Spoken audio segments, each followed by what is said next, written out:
Clay Baker and welcome to the shop. Today we're going to do a bench sync on a pair of CV carburetors that we recently rebuilt. And these are for a 1973 Honda CL450. This would also apply to a CB450. And the CV carbs are actually fairly similar on some other models like the 350s. So stick around today as we sync a pair of CV carburetors today on Moto Nexus. So let's start by just looking at some of the parts. This is our fuel air mixture screw. And by the way, in a previous video when I rebuilt these carbs, I turned these out 1.5 turns. That's actually too much for the initial setting. It turns out that in the official Honda motorcycle spec guide, that for this particular carb, which is a 14H, which we identified before by looking at the stamping on the front. For a 14H and a 14I, the initial setting when adjusting a set of these carbs is 3/4 of a turn out. So I've reset this to 3/4 out. This is our choke side, and this is our throttle side. And the first thing that we want to look at is this screw with the spring on it, which controls the idle setting. And right now, if you look right in here, you can see the screw is turned out and pushing against the bar here, which holds the throttle open at whatever level that screw is at. So the first thing I tell you to do is put a little light oil on the threads here and just screw it in and out to get the threads nice and loose and lubricated. And then what we want to do is just with a flat blade screwdriver, let's turn it out, turn the screw out. I'll get up close here for you. And what we want to do is turn the screw out until you see a gap right in there. So the idle screw is no longer pressing against that bar. So the butterfly now is 100% closed. And then what we're going to do is make sure that both carbs are set to exactly the same setting. And once we have that setting created for its idle, we're not going to change this screw again.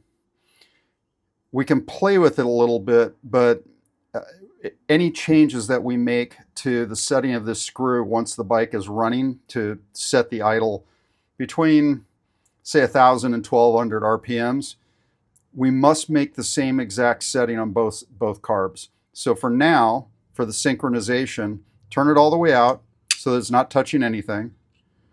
And then I'm just going to turn it in until it just touches the bar without opening the butterfly. Now, if you don't play guitar, you're going to need to make a trip somewhere. A guitar string is a common tool used for this task. Basically any fine wire like this is going to work just fine. All we're trying to do is get an initial setting, but we're using a pretty fine string here. I'm not sure what size this actually is, but what I'm going to do is open up the throttle, the butterfly. I'm going to position this right in the middle. And if you look on this carb, there's a little brass pin right there. That helps me see where it's in the middle. And let it close. Now I can lift the carb pulling on that, all right? There's a lot of force on it. So now,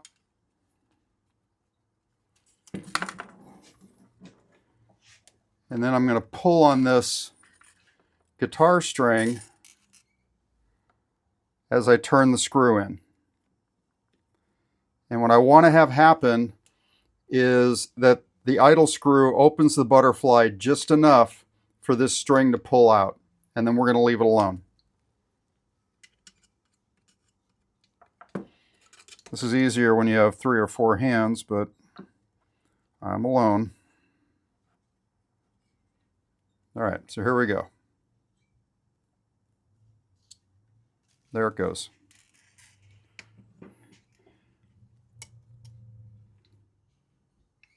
All right, we can see the screw is pushing against the bar.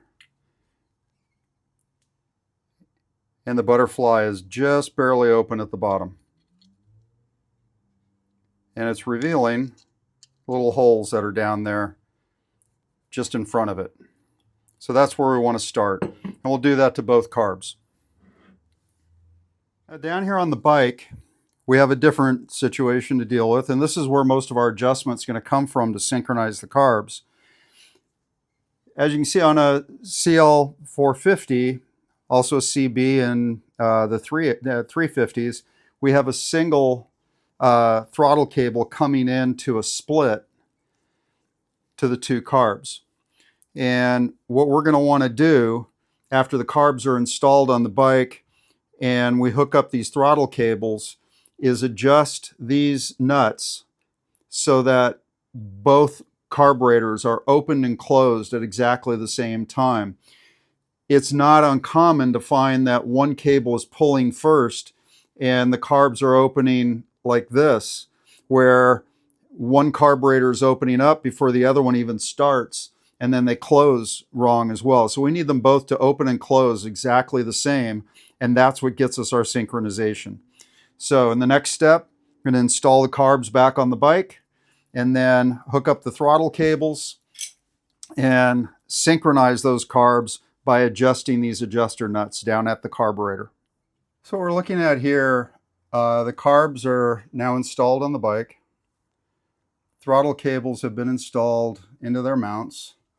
And we have the adjuster nut and a lock nut to the cable mount going down, you can see on the other carb over there, to the throttle control on the carb. And so I've just been monkeying around, put the two cables on, and then the one that was coming up late, I made my adjustment on that side.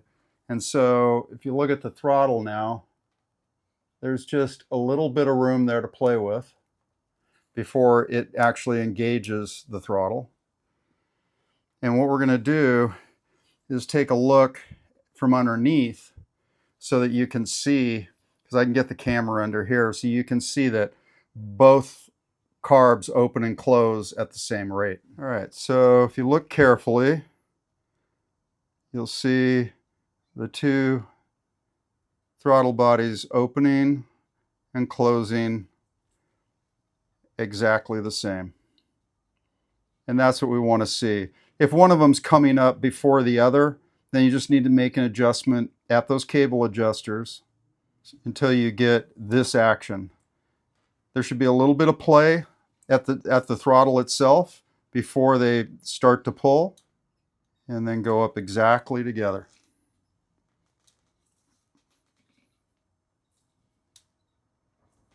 So that's all I have for today. I do hope that this was helpful and showed you how to sync the CV carbs. They're not particularly difficult to sync.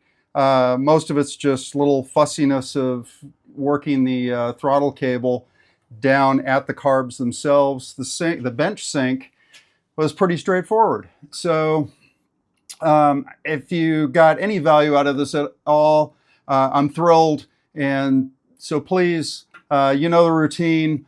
Please click the like button, subscribe to the channel. We're trying to get to 1,000 subscribers by the end of the year. And tell your friends. I've got nothing to sell you. Maybe we'll put these cool shirts up before too long, but for right now, just enjoy sharing this information with all of you, reading your comments, and doing the best I can to respond to all of them. So thank you so much. I'm Clay Baker, and this was Moto Nexus.